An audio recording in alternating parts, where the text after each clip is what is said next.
Rinkal studio Darbhanga. DJ Kanchan Raj Muzaffarpur. छोटी मोटी निमिया के कचिया झूलावा झूले मैया मोर। छोटी मोटी निमिया के कचिया झूलावा झूले मैया मोर। 64 जोगिनिया चावल डोलावे पवन बहे झकझोर। 64 जोगिनिया चावल डोलावे पवन बहे झकझोर। छोटी मोटी निमिया के कचिया झूलावा झूले मैया मोर। छोटी मोटी निमिया के कचिया झूलावा झूले मैया मोर। Mix by DJ Kanchan Raj Muzaffarpur. DJ Kanchan Raj Muzaffarpur. सुनते खबरिया महलिन के बेटिया फूल बालो रही भोरे भोर।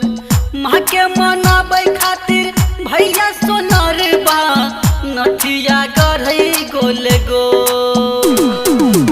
सुनते खबरिया महलिन के बेटिया फूल बालो रही भोरे भोर। माँ के मनाबै खातिर भैया सोनर बा नथिया गढ़ई गोले गोल। गाय के दूध लक एलै गुहारा बा सगरो भ गेलै शोर। छोटी मोटी निमिया के गछिया झूलावा झूले मैया मोर। Mix by DJ Kanchan Raj Muzaffarpur. DJ Kanchan Raj Muzaffarpur. ललकी चुनरिया लका एलै पटवरिया हलवैया भैया लगबै भोग।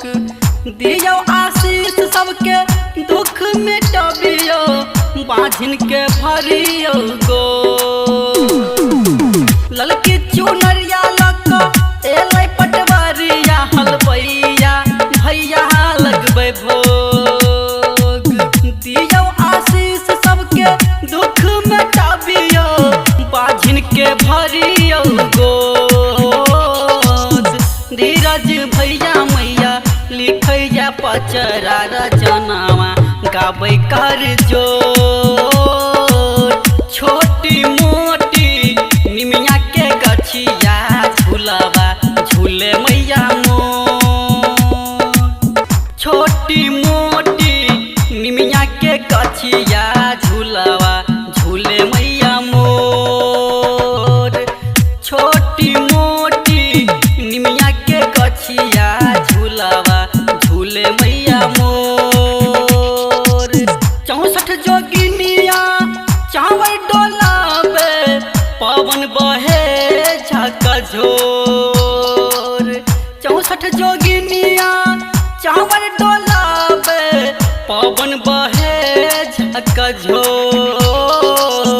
छोटी मोटी निमिया के कचिया झूलावा झूले मैया मोर। छोटी मोटी निमिया के कचिया झूलावा झूले मैया मोर। Music by Rinkal studio Darbhanga.